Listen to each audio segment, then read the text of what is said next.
কল্পনা করো এবং চিন্তা করো যে আমার সন্তানের একটা হক হচ্ছে দিনদার মায়ের ব্যবস্থা করা। আপনি বিবাহ করতে যাচ্ছেন, সর্বপ্রথম আপনার সন্তানের হকের দিকে তাকাইতে হইবে। যে সন্তানের প্রথম হক ছিল সন্তানের জন্য একজন দিনদার মা ব্যবস্থা করা। পক্ষান্তরে মায়ের উপরে কর্তব্য হচ্ছে আপনি যখন বিবাহ বন্ধনে আবদ্ধ হবেন আপনার সন্তানের জন্য একজন দিনদার নেক সালেহ পুরুষকে বিবাহ করা। আপনি যদি দিনদারকে বিবাহ করতে পারেন আপনার সন্তানও দিনদার হবে। আপনি যদি বদ্দিনকে বিবাহ করেন আপনার সন্তানও বদ্দিন হবে। সন্তানের 2 নম্বর হক হচ্ছে বিবাহাদি সম্পন্ন। আপনি এখন নেক সন্তানের জন্য শুধু চাইলেই হবে না, দোয়া করতে হবে। আল্লাহ রাব্বুল আলামিন সে দোয়া শিখাইয়ে দিয়েছেন। দোয়াটা হচ্ছে রব্বি হাবলি মিন লাদুনকা যুররিয়াতান তাইয়্যিবা। এটা মাতা পিতা উভয়ের উপরে আবশ্যক। আপনি নামাজ আদায় করতেছেন, নামাজ শেষে দুহাত তুলে দোয়া করলেন। আপনি অন্য সময় তাহাজ্জুদ নামাজ পড়তেছেন, আপনি দোয়া করেন যে হে আল্লাহ আপনার পক্ষ থেকে আমাকে একটা নেককার সন্তান দান করেন, নেককার সন্তান দান করেন। অনেক সময় আরবি যদি মুখস্থ নাও করতে পারেন বাংলায় কি বলতে পারবেন না? শুধু মনে মনে কল্পনা করলেই হবে না, আল্লাহর কাছে চাইতে হবে, নেক সন্তান চাইতে হবে। 3 নাম্বার হচ্ছে সন্তান জন্মের পর আমরা সর্বপ্রথম করি কি, কোন জায়গায় কোন টিকাটা দেওয়া যাবে সেটার ফিকিরে থাকি। কিন্তু আমাদের সর্বপ্রথম হচ্ছে ইমানি টিকা আছে, এটা দেন। সন্তানের হকের ভিতরে একটা হক হচ্ছে সন্তানের জন্য 2টা ইমানি টিকা আছে।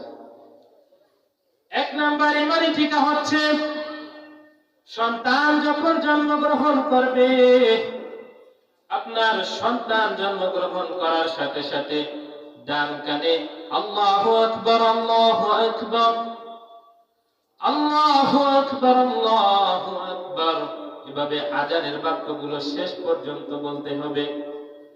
অতঃপর বাম কানে ইকামতের বাক্যগুলো শেষ পর্যন্ত বলতে হবে। জন্মের পর যে শিশুর কানে তাওহীদের কথা আল্লাহর কথা ঢুকবে সে শিশু কোনদিন নাফরমান হইতে পারবে না। এই যে দেখেন এই বইবনিয়া মাটি ভাঙ্গা এদের ভিতরে 2-1 দিনের ভিতরে কেউ মারা গেছে এমন আছে? 1 সপ্তাহের ভিতরে 1 মাসের ভিতরে মারা গেছে এমন কেউ আছে? আছে না? খুঁজলেই পাওয়া যাবে। কিন্তু এই ব্যক্তির জানাজায় যখন আপনি গেছেন জানাজার নামাজ পড়েছেন, আযান ইকামত দিয়েছে? আযান ইকামত দিয়েছে? আযান ইকামত কোন সময় তাহলে বলেন? জন্মের পর যখন শিশুর ডান কানে আযান দেওয়া হয় আর বাম কানে ইকামত দেওয়া হয় এটাই হচ্ছে ওই নামাজের আযান ইকামত। আপনি যদি আপনার শিশুকে ডান কানে আযান বাম কানে ইকামত না দেন তাহলে তার আযান ইকামত ছাড়াই তার জানাজার নামাজটা পড়ানো হবে। কাজেই সন্তানের 3 নম্বর হক, সন্তান জন্মের পর ডান কানে আযান এবং বাম কানে ইকামত দিতে হইবে। এটা পিতা মাতার উপরে কর্তব্য। পিতা বলতে পারে হুজুর আমি তো প্রবাসে থাকি, আমি কিভাবে আমার সন্তানের কানে আযান দেব? আমি ওই প্রবাসী ভাইকে বলতে চাই, ভাই আপনি প্রবাসে থাকেন ঠিক আছে, কিন্তু আপনার ফ্যামিলির বাজার করে কে? আপনার ফ্যামিলিকে দেখাশোনা করে কে? পুরুষেরই যে আজান একামত দিতে হবে এমন নয়, মহিলারা যদি পারে তাও দিতে পারবে। এই সময় সন্তানের কানে মহিলারাও আজান একামত দিতে পারবে। তা ঈমানের 1 নাম্বার টিকা কি? সন্তানের ডান কানে আজান এবং বাম কানে ইকামত দিতে হবে। সন্তানের 4 নাম্বার হচ্ছে হক তাহনিক করা। এটা আমরা অনেকে বুঝি না।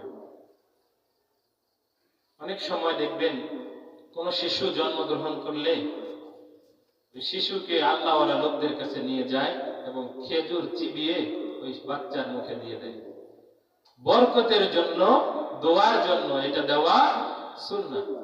রাসূল কারীম সাল্লাল্লাহু আলাইহি ওয়াসাল্লাম এটা করতেন।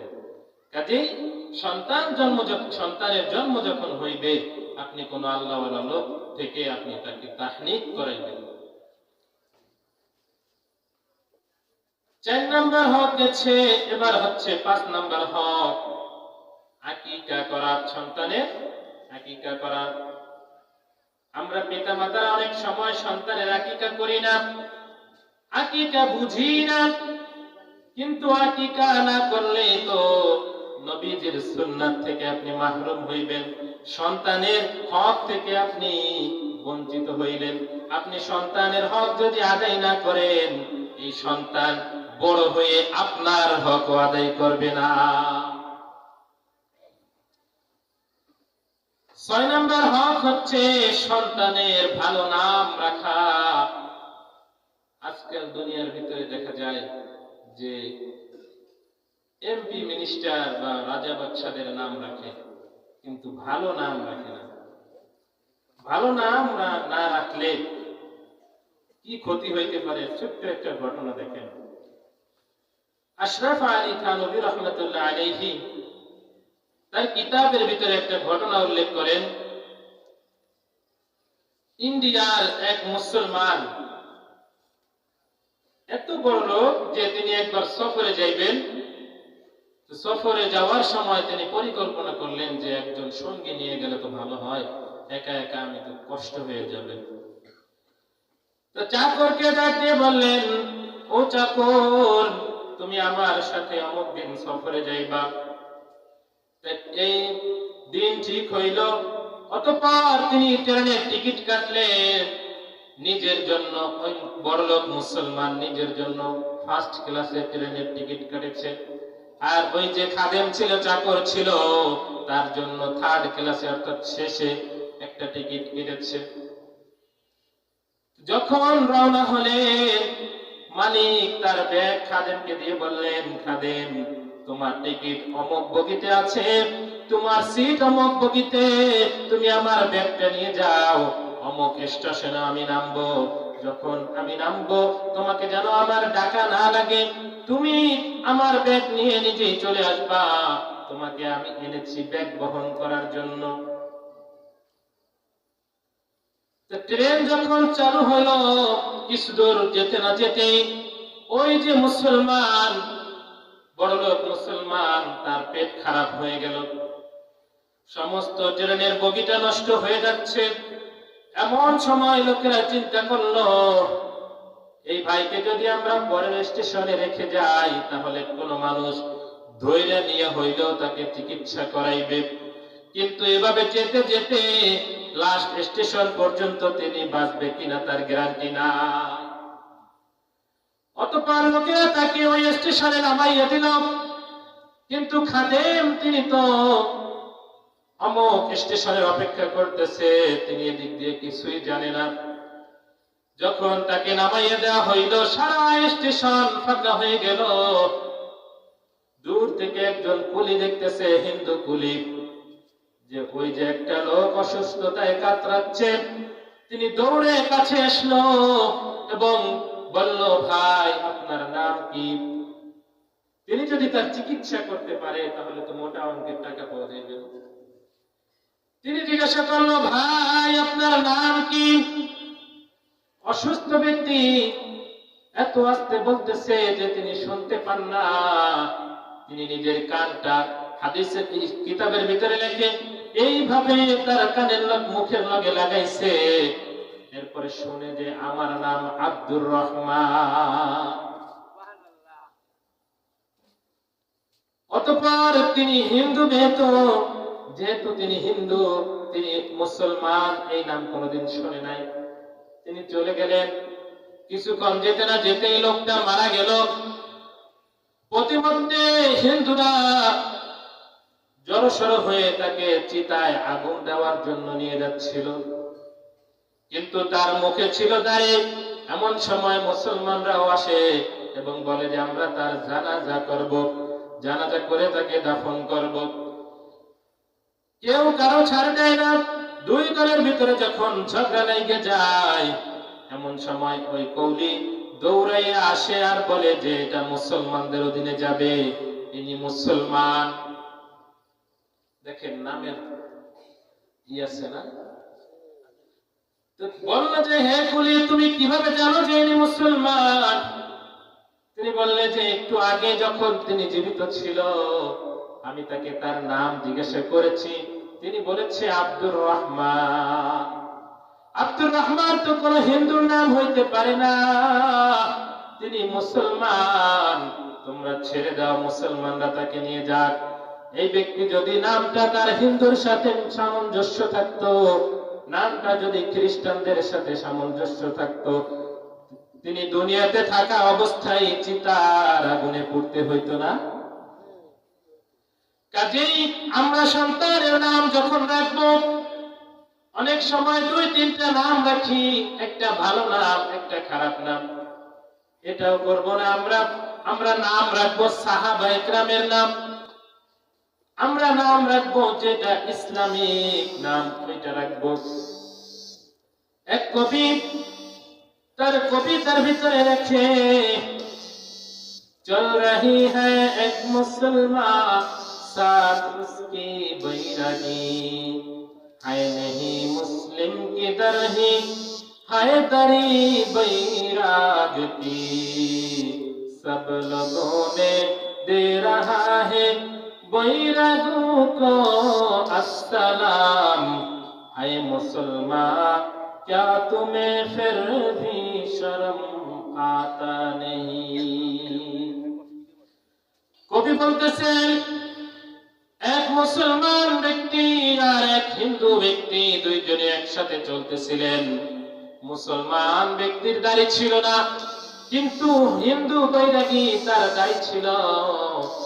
কিন্তু লোকেরা যখন তারা হাঁটতেছিলেন, সকল লোকেরা হিন্দু ব্যক্তিকে সালাম দিতেছে, মুসলমান ব্যক্তিকে সালাম দিতেছে না। হিন্দু মুসলিম ব্যক্তিকে সালাম দেওয়া জায়েজ আছে? জায়েজ নাই। তা কবি বলতেছেন হে মুসলমান, তারপরও কি তোমার আফসোস হয় না যে তোমার হিন্দু ভাইকে সালাম দিচ্ছে আর তোমাকে সালাম দিচ্ছে না? এখনো কি তোমার আফসোস হয় না আর নবীর সুন্নাতটুকু রাখতে মন চায় না? দেখেন নামেরও যেমন ইফেক্ট আছে, তেমন নবীজির যে সুন্নাত এটারও ইফেক্ট আছে না? সাধারণ দুইটা মানুষ দেখবেন, আপনি বড় আর একজন ছোট, আপনারা দুইজন ভাই। তো বড় ভাই দাড়ি রাখে নাই, ছোট ভাই দাড়ি রাখছে। দুইজনেই যদি একটা মজলিসে যায়, বড় ভাইকে চেয়ার থেকে উঠাইয়ে দিয়ে ছোট ভাইকে কিন্তু বসাই, তারা দেখবে না কেরা বড় ভাই আর কেরা ছোট ভাই, তারা দেখবে কার চেহারায় নবীর সুন্নাত আছে। কাজে ইসলামী নামের যেরকম গুরুত্ব, নবীর সুন্নাতেরও সেরকম গুরুত্ব আছে। যাই হোক, সন্তানের 7 নাম্বার হক হচ্ছে সন্তানকে তাওহীদ শিক্ষা দেওয়া, ইলমে দ্বীন শিক্ষা দেওয়া। সন্তান যখন বাবা মা দাদা নানা এটা বলা শুরু করবে, এমন সময় আল্লাহর হাবিব বলে যে তুমি তাকে দাদা নানা বাবা মা এগুলো না শিখাইয়া সর্বপ্রথম তোমার সন্তানকে আল্লাহ বলা শিখাও। কি বলা শিখাও? সন্তান যদি তোমার আল্লাহকে চেনে, তাহলে মাকেও চিনবে, বাবাকেও চিনবে, আত্মীয় স্বজন সকলকেই চিনবে। কিন্তু ওই সন্তান যদি আল্লাহকে না চেনে, ওই সন্তান বড় হইয়া তুমি আমার পিতা মাতাকে লাভ হইয়া বাড়ি করে বৃদ্ধাশ্রমে পাঠাইয়া দিবে। ঠিক না বেশি? হিসাব করে দেখেন, সারা বাংলাদেশে খোঁজ নিয়ে দেখেন, যার ভিতরে ইলমে দ্বীন আছে, দ্বীনের জ্ঞান আছে, দ্বীনের বুঝ আছে, তাদের পিতা মাতারা এখনো পর্যন্ত বৃদ্ধাশ্রমে নাই। কাজেই সর্বপ্রথম তাওহীদ শিক্ষা দিতে হবে, আল্লাহ আল্লাহ বলা শিখাইতে হইবে। ইলমে দ্বীন যে শিখাবো, ইলমে দ্বীনের কি গুরুত্ব এটা আমরা জানি। আল্লাহ রাব্বুল আলামিন কালামুল্লাহ শরীফের ভিতরে বলতেছেন, ইকরা বিসমি রাব্বিকাল্লাযী খালাক খালাকাল ইনসানা মিন আলাক ইকরা ওয়া রাব্বুকাল আকরাম আল্লাযী আল্লামা বিল কলম আল্লামাল ইনসানা মা লাম ইয়ালাম। আল্লাহ রাব্বুল আলামিন বলতেছেন, হে মুমিন, তুমি পাঠ করো, তুমি পড়ো তোমার প্রতিপালকের নামে, যিনি তোমাকে সৃষ্টি করেছেন, যিনি মানুষকে সৃষ্টি করেছেন, তিনি মহামান্বিত। তিনি কলমের সাহায্যে মানুষকে ইলমে দ্বীন শিখিয়েছেন। কলম দ্বারা উদ্দেশ্য কি? কলম দ্বারা উদ্দেশ্য হচ্ছে, এখানে তাফসীরের ভিতরে লেখে, কলম দ্বারা উদ্দেশ্য হচ্ছে আমাদের নবী সাল্লাল্লাহু আলাইহি ওয়াসাল্লাম, এবং আরেকটা বর্ণনায় পাওয়া যায় কোরআন। কোরআন পড়ে আমরা ইলমে দ্বীন শিখেছি না? নবীজির মাধ্যমে, নবীজির হাদিস পড়ে আমরা ইলমে দ্বীন শিখেছি না? কাজেই ইলমে দ্বীন শিক্ষা করা, এই যে আয়াত নাজিল হয়েছে, এটার দ্বারা কিন্তু ফরজ হয়ে গেছে। আপনার আমার উপরে ইলমে দ্বীন শিক্ষা করা ফরজ হয়ে গেছে।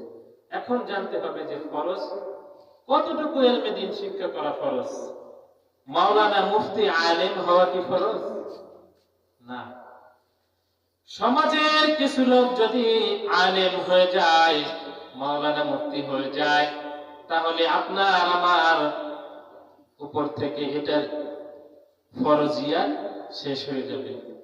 জানাজার নামাজ যেমন দেখেন, এলাকার ভিতরে যদি কোনো মানুষই যদি জানাজার নামাজে না যায়, তাহলে সকল মুসলমান গুনাহগার হবে।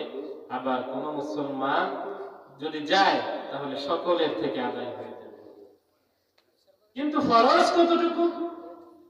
যতটুকু জ্ঞান জানলে নামাজ আদায় করতে পারবেন, দ্বীনের পথে চলতে পারবেন, ততটুকু ফরজে আইন, ততটুকু শিক্ষা করতেই হবে। আপনি নামাজ পড়বেন, সূরা কেরাত যদি সহি না থাকে, এটা আপনার গুনাহ হবে না? কাজেই আজকে থেকে ফিকির করেন যে আমি একটা লাইন যদিও হয়, আমার ইমাম সাহেবের কাছে আমি একটা লাইন করে হইলেও শিখব। কাজেই ইলমে দ্বীন শিক্ষা করাও। নিজে যদি শিক্ষা করতে না পারো, নিজের সন্তানদেরকে ইলমে দ্বীন শিখাও।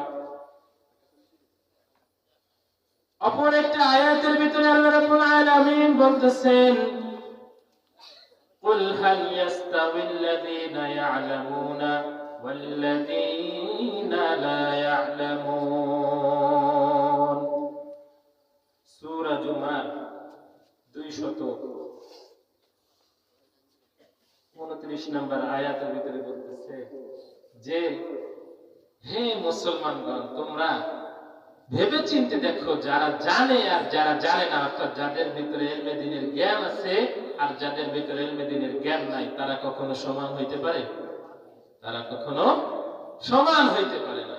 কাজেই ইলমে দ্বীন শিক্ষা করা এটাও গুরুত্বপূর্ণ।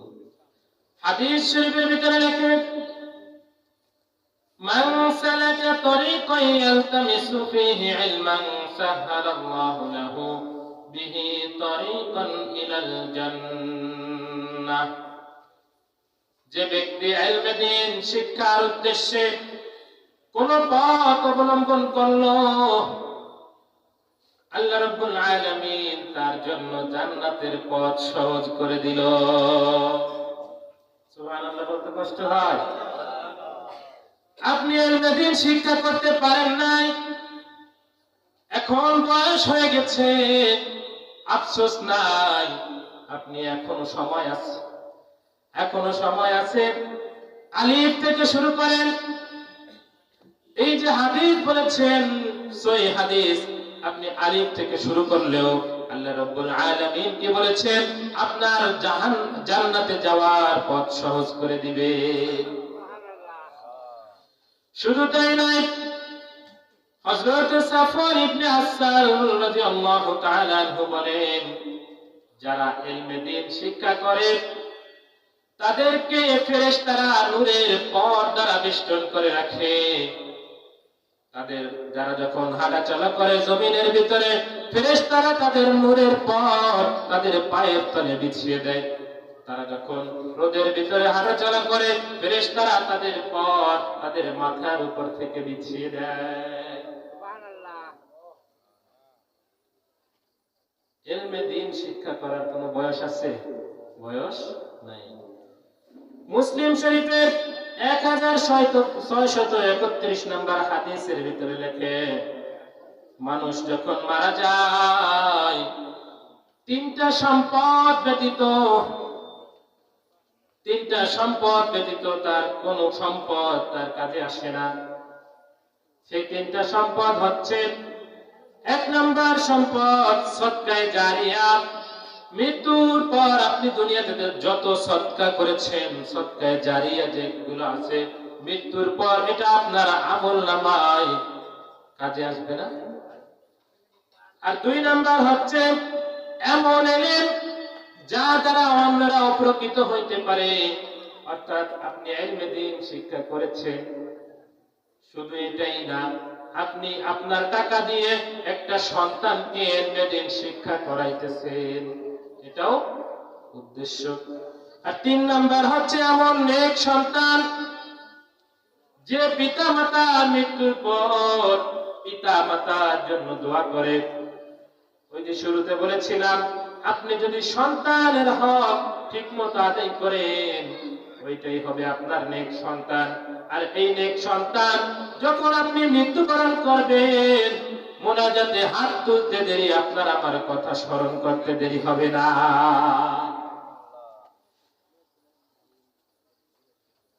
সময় কম।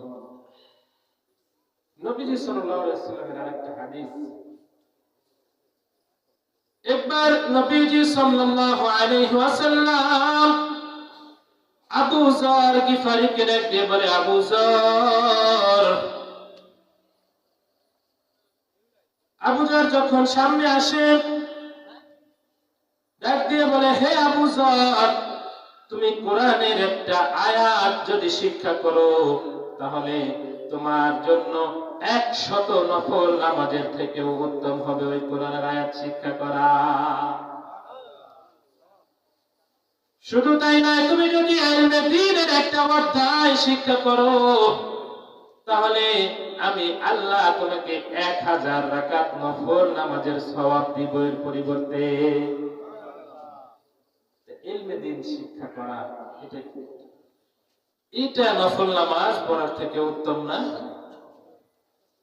শুধু তাই নয়, এখানে লেখে যে এই হাদিসের উপরে আপনি যেটা শিখেছেন, এটার উপরে যদি আপনি আমল করেন চাই না করেন, আপনি ইলমে দ্বীন শিক্ষা করেছেন, শুধু এর জন্যই আপনাকে 1000 রাকাত নফল নামাজের সওয়াব দেওয়া হবে। আর যদি আমল করেন ওটার উপরে, তাহলে সে সওয়াব অগণিত আছেই। শুধু তাই নয়, অপর হাদিসে লেখে, যারা দুনিয়াতে ইলমে দ্বীন শিক্ষা করে, হাদিসের ভিতরে লেখে জাহান্নাম থেকে নাজাতের পথ মাত্র 4টি। 1 নাম্বার পথ হচ্ছে তুমি আলেম হও, ইলমে দ্বীন শিক্ষা করো।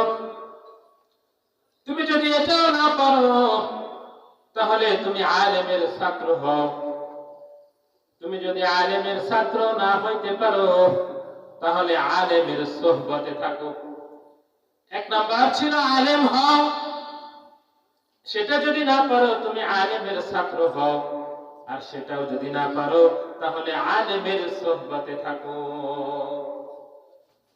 কবি শেখ সাদি রহমাতুল্লাহ আলাইহি শেরের ভিতরে লেখে ইয়ারে বদবদ তুরবুদ আজমারে বদ, ইয়ারে বদবদ তুরবুদ আজমারে বদ, হক্কে জাতি পাকে আল্লাহুস সামাদ, হক্কে জাতি পাকে আল্লাহুস সামাদ, ইয়ারে বদআ রত্তুরা সুয়ে জাহিম, ইয়ারে বদআ রত্তুরা সুয়ে জাহিম, ইয়ারে নেকু গিরতায়া বিনাইম, ইয়ারে নেকু গিরতায়া বিনাইম। শেখ সাদি রহমাতুল্লাহ আলাইহি ফার্সিতে এসে আবৃত্তি করেছেন, যার সারমর্ম হচ্ছে দুনিয়াতে আমরা অনেকেই জানি যে সৎ সঙ্গে স্বর্গবাস, অসৎ সঙ্গে সর্বনাশ। আরে ভাই, দুনিয়াতে থাকা অবস্থায় যদি আপনি আলেমকে মহব্বত করেন, আলেমের সোহবতে থাকেন, কিয়ামতে ওই আলেমের সাথে আপনার হাসর নাসর হবে। শুধু তাই নয়, আর 4 নাম্বার হচ্ছে তুমি আলেমকে অন্তর থেকে মহব্বত করো। 1 নাম্বার ছিল তুমি আলেম হও, ইলমে দ্বীন শিক্ষা করো, সেটাও যদি না পারো তুমি আলেমের ছাত্র হও, সেটাও যদি না পারো তুমি আলেমকে ভালোবাসো, আলেমের সোহবতে থাকো। আর তুমি যদি সেটাও না পারো, আলেমের সোহবতে থাকতেও না পারো, তাহলে অন্তর থেকে আলেমকে ঘৃণা করো না, আলেমকে মহব্বত করো। ছোট্ট একটা উদাহরণ, হযরতে মূসা আলাইহিস সালামকে যখন বাক্সর ভিতরে করে নীল নদে ছেড়ে দিয়েছিলেন তার মা, ফিরাউনের স্ত্রী আসিয়া যখন ওই বাক্সটা দেখতে পাইল, ছোট বাক্সের ভিতরে ছোট্ট একটা বাচ্চা, বাচ্চাকে দেখে বলল যে হে স্বামী, এই বাচ্চাটাকে আমার মহব্বত লাগে। কিন্তু ফিরাউন কি কইল যে আমার মহব্বত লাগে না। তো বলতে পারেন হুজুর, আলেমের উদাহরণ দিতে গিয়ে নবীর উদাহরণ দিলেন কেন? হাদিসের ভিতরে আছে আল উলামা ওয়ারাসাতুল আমবিয়া,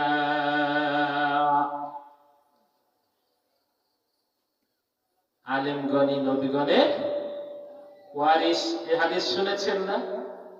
তো ফিরাউনের স্ত্রী যখন বলে হে আমার স্বামী, এই বাচ্চাটাকে দেখে আমার মহব্বত লাগে, ফিরাউন বললে না, আমার মহব্বত লাগে না। পরবর্তীতে দেখেন, লম্বা ঘটনা, সংক্ষেপে ঘটনা লম্বা করার সময় নাই, যখন মৃত্যুর সময় হয়, ওই যে আসিয়া তিনি ঈমানের সাথে মৃত্যুবরণ করেন। আলেমকে মহব্বত করলে ঈমানের সাথে মৃত্যুবরণ করা যায়। কেননা হাদিসের ভিতরে বলছে না, যার সাথে যার মহব্বত তার সাথে তার কিয়ামত। আপনি আজকে আলেমকে মহব্বত করতেছেন, যার কারণে আপনার ঈমান নসিব হয়েছে। কিন্তু ফিরাউন, তিনি তো ওই আলেমকে দেখে, নবীকে দেখে বললে আমার মহব্বত লাগে না, যার কারণে নীল নদে ডুবে মরতে হয়েছে।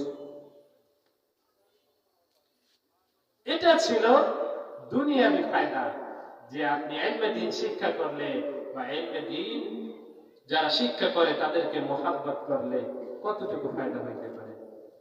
এবার আসেন আখিরাতের ফায়দা কি, কবরের ফায়দা কি। ইলমে দ্বীন শিক্ষার দ্বারা কবরের ফায়দা। হযরত মূসা আলাইহিস সালাম থেকে একটা ঘটনা, পৃথিবীর বিখ্যাত তাফসীরে কবীরের ভিতরে লেখে মূসা আলাইহিস সালাম একবার কবরের পাশ দিয়ে যাচ্ছিলেন। কবরের পাশ দিয়ে যাওয়ার সময় কবরের ভিতরে অনেক আযাব দেখতে পায় এবং চিৎকার শুনতে পায়। কিন্তু ফেরার পথে যখন ওই কবরের পাশ দিয়ে ফেরে, কবরের ভিতরে আযাব হয় না, আযাব বন্ধ হয়ে গেছে, পুরো নিশ্চুপ, জান্নাতের সুঘ্রাণ সৃষ্টি হয়ে গেছে। তো মূসা আলাইহিস সালাম, পয়গম্বরদের তো মুর্দা ব্যক্তিরও খবর আছে, আপনি আমি যদি সাধারণ মানুষরা যদি কবরের খবর জানতাম, তাহলে দুনিয়াতে কোনো মানুষকে জিন্দা কবর দিতাম না, দুনিয়াতে কোনো মানুষকে কবর দিতাম না, দরকার হয় দুনিয়াতে ফেলাইয়া দিতাম, তারপরও কবর দিতাম না। আল্লাহ রাব্বুল আলামিন কয় যে আমি এই শক্তি শুধু নবীগণদেরকে দিয়েছি। এবং দেখবেন অনেক সময় যখন কবরে আযাব হয়, বিভিন্ন সময় বিভিন্ন যখন আযাব আসে, পাখিরা বিভিন্ন ভাবে আকার ইঙ্গিতে ডাকিয়া আমাদেরকে বিভিন্ন ভাবে সতর্ক করে। গৃহপালিত পশু জীবজন্তু এরাও টের পায়, কিন্তু শুধু মানুষ টের পায় না। তো মূসা আলাইহিস সালাম ডাক দিয়ে বলে, হে ভাই, আমি যখন এই পথ দিয়ে যাচ্ছিলাম তখন কবরের ভিতরে এত আযাব, কিন্তু আমি যখন এখন এখান থেকে অতিক্রম করছি, সকালবেলা আযাব দেখতে পাইলাম, কিন্তু এখন আযাব দেখতে পাচ্ছি না, এটার কারণ কি? তো মুর্দা ব্যক্তি বলতেছে, আল্লাহ পাক, আমি দুনিয়াতে যখন ছিলাম আমার স্ত্রী গর্ভে সন্তান ছিল, এমন সময় আল্লাহ পাক আমাকে ডাক দিয়ে নিয়ে আসেন। কিন্তু দুনিয়াতে যত আমি গুনাহ করেছি সেটার শাস্তি আমার এতদিন ভোগ করতে হয়েছে। আমার সন্তানটা যখন বড় হয়েছে, আজকে কেবল নুরানি মাদ্রাসায় ভর্তি হয়েছে, এবং শুধু ভর্তি হয় নাই, মাদ্রাসার শিক্ষকেরা, মাদ্রাসার টিচাররা তাকে আজকে প্রথম সবক দিয়েছে, বিসমিল্লাহির রহমানির রহিম। যার কারণে আল্লাহ পাক আমার আযাব বন্ধ করে দিয়েছেন। আযাবের যে ফেরেশতা ছিল তিনি আল্লাহকে জিজ্ঞাসা করে, ও আল্লাহ, তুমি এই যে ব্যক্তি তার আযাব এতদিন এত কঠিন আযাব দিলা, কিন্তু আজকে কি এমন কারণ হয়েছে যার কারণে তার আযাব বন্ধ করে দিয়েছো, আমাকে একটু বলো। আল্লাহ রাব্বুল আলামিন বলেন, ও ফেরেশতা,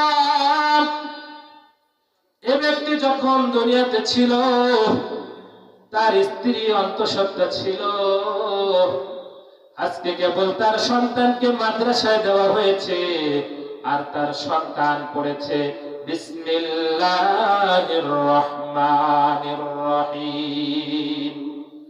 যে ব্যক্তির সন্তান আমাকে রহমান আর রহিম করে ডাক দেয়, যে ব্যক্তির সন্তান আমাকে রহমান বলে, আমি যদি তার পিতাকে শাস্তি দেই তাহলে আমি কিসের রহমান হইলাম? যে ব্যক্তির সন্তান আমাকে রহিম করে ডাক দেয়, আমি যদি তার পিতাকে কবরের ভিতরে শাস্তি দেই তাহলে আমি কিসের রহিম হইলাম? এই জন্যই আমি তার আযাব মাফ করে দিয়েছি। কবরেও ফায়দা আছে না? কাজেই আজকে থেকেই আমরা একটু নিয়াত করি যে আমরা নিজেরা তো শিখবই, যতটুকু চেষ্টা করব নিজেরা তো চেষ্টা করবই, আর যদি পারি আমাদের সন্তানও যদি না পারি আমাদের নাতি, তারপরে আমাদের আত্মীয় স্বজন যারা আছে একজন একজন করে আমরা মাদ্রাসায় দেব। একটু হাত তুলে দেখাই তো কে কে রাজি আছেন ইনশাআল্লাহ এলমে দ্বীন শিক্ষা করাইবেন, কে কে একটু হাত তুলে দেখান। আল্লাহ পাক সকলকে তৌফিক দান করুন। শুধু তাই নয়, এটা ছিল কবরের ফায়দা। এখন দেখেন আখিরাতের ফায়দা কি। কিয়ামতের দিন যখন কায়েম হয়ে যাইবে, হাদিসের ভিতরে লেখে तमाम মানুষগুলা নিচের দিকে তাকাইয়া থাকবে, কেউ তো শব্দ করতে পারবে না। আল্লাহ পাক যখন তাদেরকে ডাক দিবে, যারা দুনিয়াতে ইলমে দ্বীন শিক্ষা করেছো, যারা আলেম, তারা পৃথক হয়ে যাও। আল্লাহ পাক যখন আলেমদেরকে ডাক দিবেন, তোমরা এই দল থেকে পৃথক হয়ে যাও। এমন সময় আল্লাহর হুকুমে আলেমরা পৃথক হয়ে যাবে। অতঃপর আল্লাহ তাআলা তাদেরকে আদেশ করবেন, হে আমার আলেমরা, তোমরা যাও, তোমাদেরকে আমি মাফ করে দিলাম, তোমরা জান্নাতে প্রবেশ করো। তারা যখন জান্নাতে প্রবেশ করতে যাবে, প্রতিমধ্যে কিছু লোক তাদেরকে ডাক দিবে, হে ভাই, দুনিয়াতে থাকা অবস্থায় আমি আপনাকে এক গ্লাস পানি পান করাইছি। হে ভাই, দুনিয়াতে থাকা অবস্থায় আপনি যখন ইলমে দ্বীন শিক্ষা করেছেন, আমার টাকা দিয়ে আপনাকে আমি ইলমে দ্বীন শিক্ষা করাইছি। আপনি যখন দুনিয়াতে ছিলেন, আপনাকে আমি 3 বেলা, যতদিন লেখাপড়া করেছেন 3 বেলা আমি আপনাকে খাওয়াইছি। যখন লোকেরা এই কথাগুলো বলবে, আলেমরা কেউ আর সামনে অগ্রসর হবে না। দুনিয়াতে যেমন দেখেন, যতই রাত হোক না কেন, মসজিদের ইমাম সাহেবকে যদি আপনি ফোন দেন, ইমাম সাহেব, আমার পিতা ইন্তেকাল করেছে, ইমাম সাহেব কি কইবে, ভাই সকালে আসবো। ইমাম সাহেব ওই রাত্রে উঠে আসে। দুনিয়াতে যেমন আলেমরা আপনাদের প্রতি সহনশীল থাকে, কিয়ামতের দিনও একটা আলেম জান্নাতে প্রবেশ করবে না। দুনিয়াতে যারা আপনারা আলেমদেরকে মহব্বত করেছেন, যারা আলেমদেরকে খানা খাওয়াইছেন, যারা মসজিদ মাদ্রাসাকে সাহায্য সহযোগিতা করেছেন, যেই তালেবে ইলমরা আপনাদের টাকায় ইলমে দ্বীন শিক্ষা করেছে, ওই তালেবে ইলমরা আপনাদেরকে না নিয়ে জান্নাতে যাইবে না।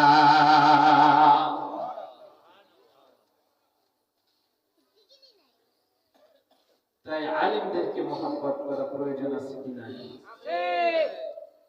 যেই হোক, সন্তানের যে কয়েকটা কথা বলেছিলাম হক, সন্তানের 7 নাম্বার হক ছিল সন্তানকে তাওহীদ শিক্ষা দেওয়া, ইলমে দ্বীন শিক্ষা দেওয়া। আপনি আমি যদি সন্তানকে ইলমে দ্বীন শিক্ষা দিতে পারি, তাহলে এই যে কিতাবের ভিতরে লেখে, আপনি আমি সন্তানের হকগুলো পরিপূর্ণভাবে আদায় করতে পারলে, সন্তানও আপনার আমার হক পরিপূর্ণভাবে আদায় করবে। সন্তানের হকগুলো আপনার মাইকে বারবার বলা লাগবে না, কাজেই আপনার সন্তানকে বলা লাগবে না যে তুমি এই কাজটা করো।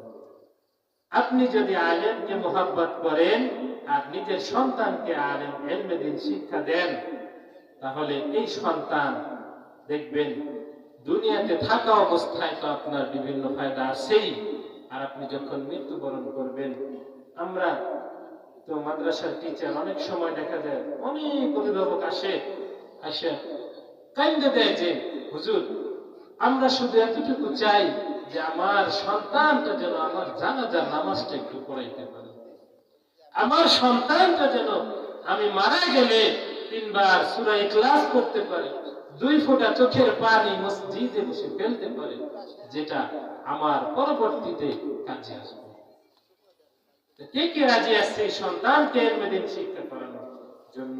আমরা একটু আবার হাত তুলে দেখাই যে আমরা সকলেই সন্তানদের হক পরিপূর্ণভাবে আদায় করব এবং সন্তানের এই ইলমে দ্বীন শিক্ষা করব। আল্লাহ পাক সকলকে তৌফিক দান করুন। ওয়া আখিরু দাওয়ানা আলহামদুলিল্লাহি রাব্বিল আলামিন। আপনারা সকলেই দোয়া করবেন এবং এলাকায় যদি কখনো কোনো মাহফিল হয় আপনারা ডাক দেবেন, অসুবিধা নেই, টাকা দেওয়া লাগবে না। দরকার নিজে পকেটের থেকে টাকা দিয়ে আপনাদের খেদমতে আসব।